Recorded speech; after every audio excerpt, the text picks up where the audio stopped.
everybody, to the podcast, a podcast about podcasting from True Story FM. I'm Pete Wright. And I'm Andy Nelson. And we're talking about influence today, Andy. Are you an influencer? I may be, apparently. This is why this occurred to me. And we're not. I don't want to talk about politics. It's not a political show, but I will tell you that we just had, as we record this, we had an election in the United States, and you may feel good, you may feel bad, but no matter how you feel, I was fascinated when I dove into some of our communities and found that in one of our communities, people were very interested in what I had to say about the election. And I don't do any political podcasts. I don't do anything like that at all. But here was this sort of surprise peek around the corner that I sometimes forget, just by dint of the fact that we produce so many shows. There is a degree, no matter how small, of public attention that comes from topics that are adjacent to what we actually do. And so I wanted to talk a little bit about that. And this also happens to come on the heels of Spotify's Emerging Trends report, which had a couple of things worth paying attention to. And one of them specifically about influence. Podcast hosts are becoming increasingly influential, with 63% of listeners trusting their favorite hosts more than traditional social media influencers. This presents an opportunity for podcasters to build strong relationships with their audience and potentially leverage that trust for partnerships or endorsements. They also said that, the same old things. Video podcasts are gaining steam, interactive content boosts engagement, all of that stuff that we know is coming.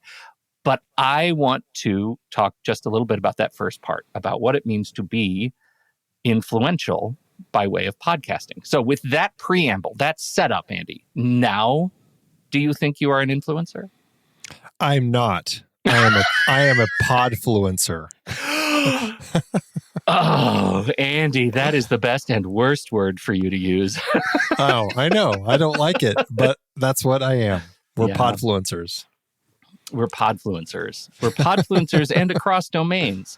And I say that with as little ego as I possibly can, because again, I am absolutely surprised when it comes. But I'm on the way, again, as we record this, to the Chad Adda conference. One of the podcasts that I've been doing for many, many years is the ADHD podcast. And I have never been to this conference. My co-host, Nikki Kinzer, is an ADHD coach and goes to the conference every year that she can. And she called me and said, "You're going to need to be ready." And I said, "What do you possibly mean?" She said, "You will be recognized. And you haven't, you don't leave your house.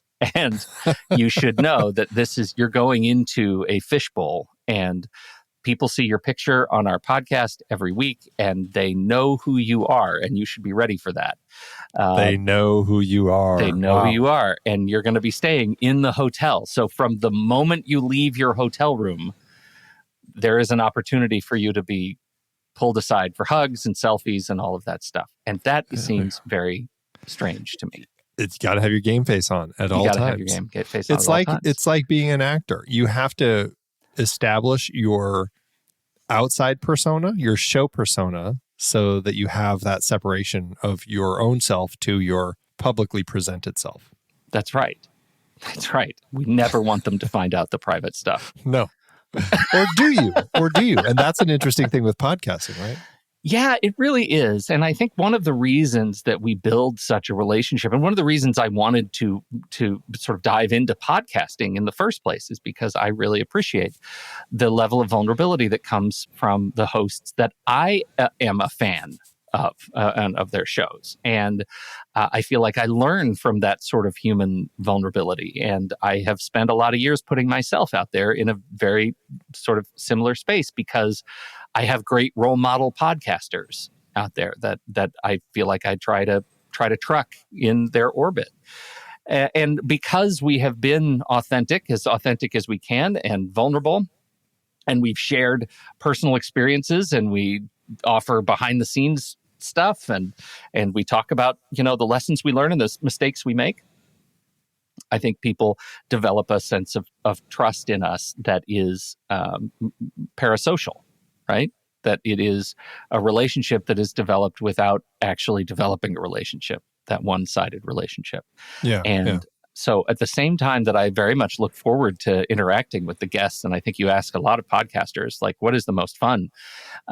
It is when you can take this thing that you've been doing alone or with a co-host for a number of years and then go engage with the actual people who are listening. It is unreal. It is an unreal experience that this thing you thought you were doing by yourself is actually engaged with and enjoyed by others. Well, and to be fair, and I suppose this may go part and parcel with everything you're talking about. Part of the strength of how that particular show that you're talking about, the ADHD podcast that you've developed, is you have really nurtured and grown an online community with that, in like a Discord community where you have time where you spend with your listeners in that environment. Now, obviously, there are times where they're just all talking amongst themselves, but both of you as hosts also go in there and spend time, and you actually continue developing that relationship outside of just the actual recording, which is a key part of that, right?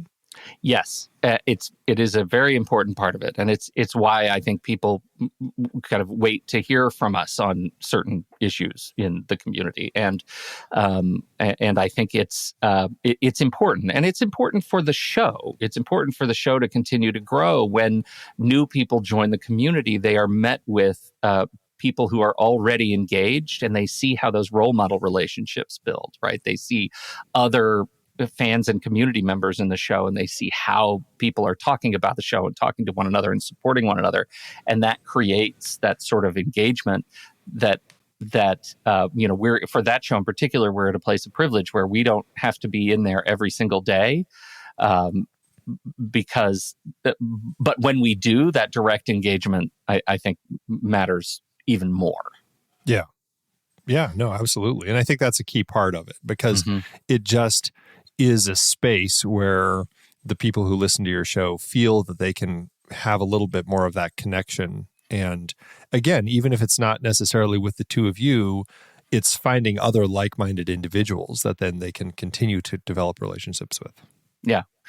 No matter how big the audience, right? I mean, we do a movie podcast, you and me, and it's a great show, and I love doing it. We've been doing it for years, and we offer the live stream to our members, and apparently we do it at a time when not very many people can join. Right.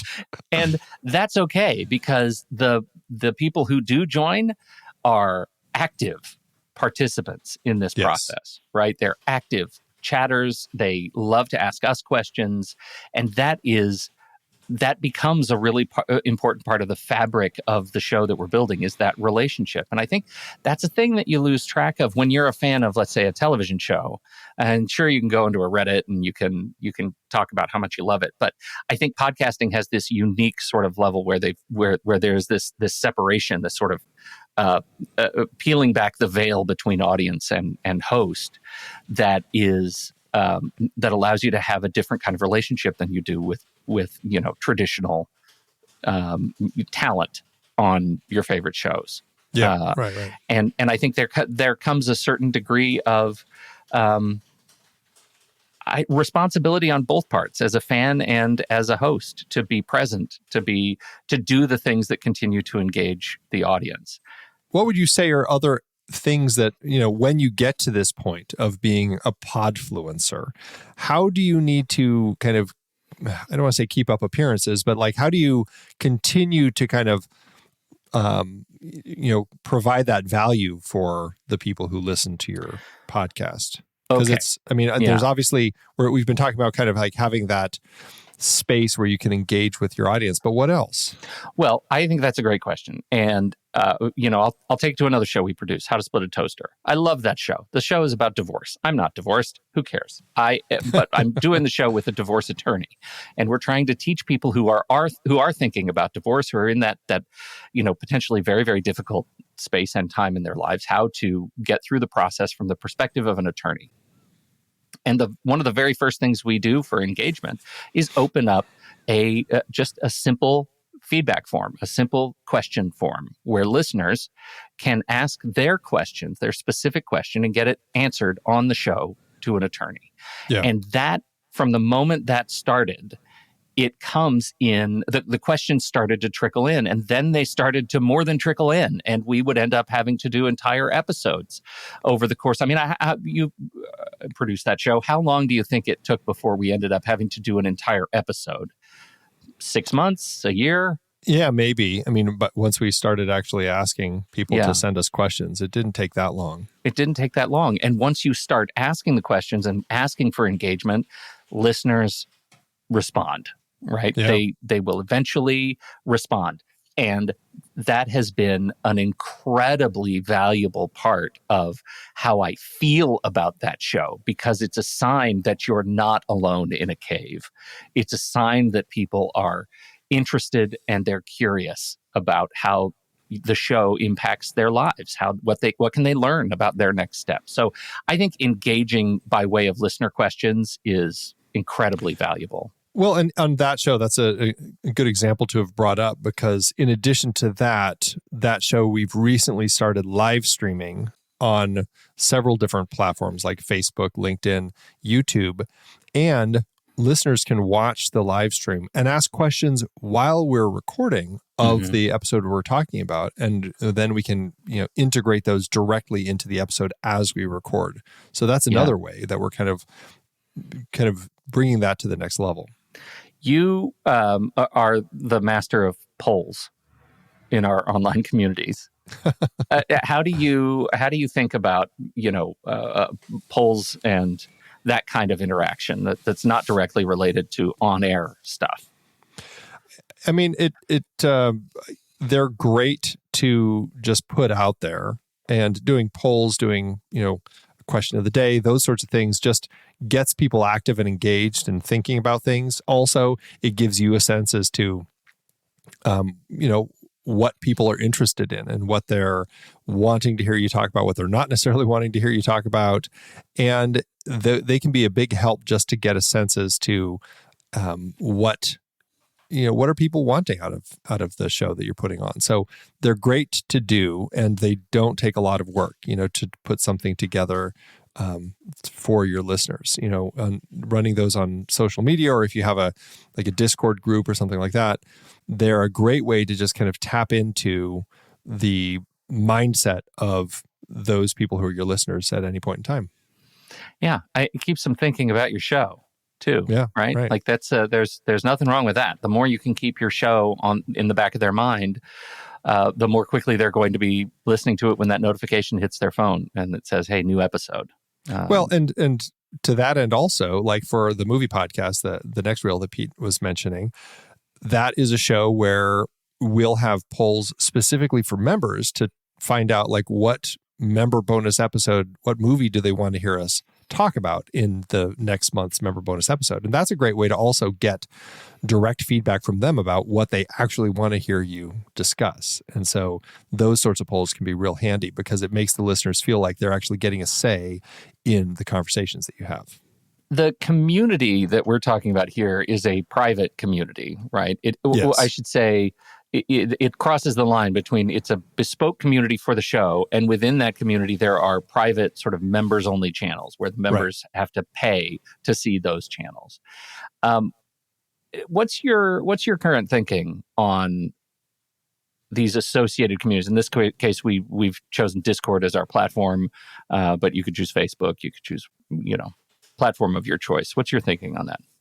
It's important within your audience that you end up creating for your show to get a sense as to where they like to interact and how they like to interact. And some places work for certain groups, some won't work as well for certain groups. And so it may take some figuring out to figure out, like, is Discord the right place to be for this group of people that I have listening to my show? Maybe not. Maybe just creating a separate Facebook group for them, or Slack or something. There are a variety of different places you could potentially have as a place to host, but it's not necessarily going to be the same answer for every group that you end up creating. Yeah. And I would say, I think you're maybe bearing the lead that some shows don't do well with communities in the first place. Well, yeah, and it depends on the show, because I mean, it's interesting. Like, you're going to have an audience of fans that like your show.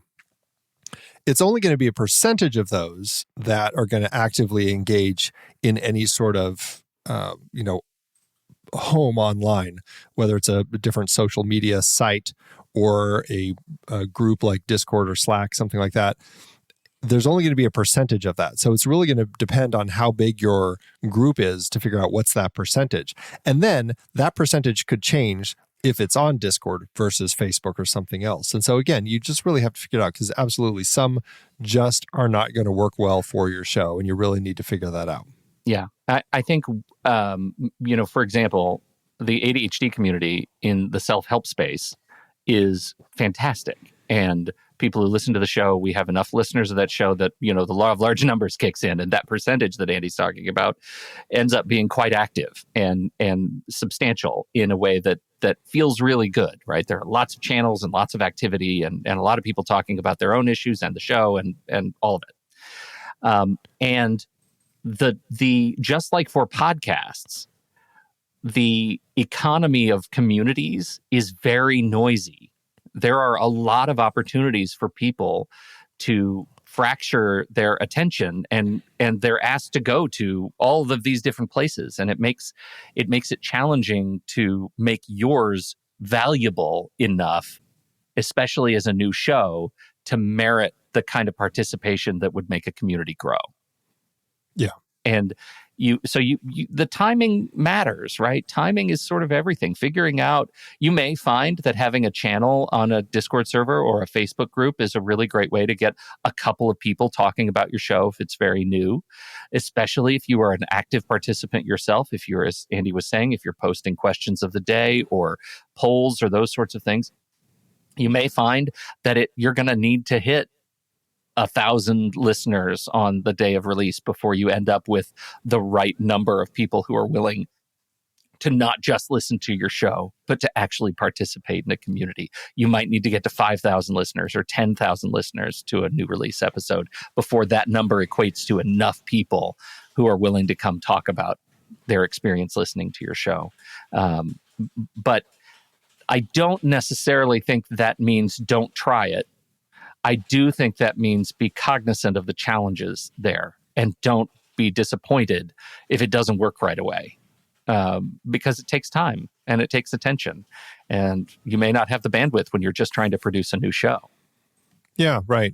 And it could be as simple as, being involved in the different social media sites with your show, posting on all of them and figuring out, where do I get the most likes? Where do people actually leave comments? Maybe it's Instagram. Maybe that's where you need to be. And you can kind of fine tune that. And eventually you might go, nobody's ever on TikTok. Nobody ever talks about my show on LinkedIn, but Threads is really taking off. Maybe I'll cut those out of my life and just focus on that, for example. Yeah. And that's one way to really figure out where that home for your audience is.